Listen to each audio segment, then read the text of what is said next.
In today's video, I'll show you how to set up SSL certificates in Cloudflare so your website can use a secure HTTPS connection. If you're new to SSL certificates, they encrypt the connection between your website and its visitors, helping protect data and improve trust. First, sign into your Cloudflare account and open the dashboard.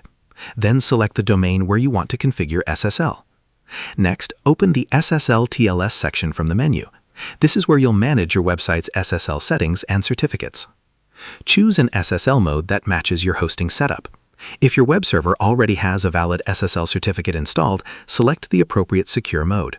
If you're unsure which option is right for your website, check your hosting provider's recommendations before continuing. After selecting the SSL mode, save your changes. Cloudflare will begin applying the new SSL configuration. Now open the Edge Certificate section. This is where Cloudflare manages the certificate presented to your website visitors.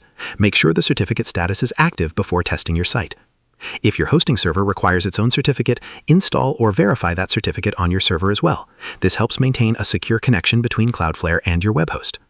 Once everything is configured, visit your website using HTTPS to confirm that the secure connection is working correctly. If you notice SSL errors or warning messages, review your SSL mode and verify that your server certificate is configured properly. After the setup is complete, your website will be protected with HTTPS, providing a safer browsing experience for your visitors. And that's how you set up SSL certificates in Cloudflare. Share this video and subscribe for more helpful tutorials.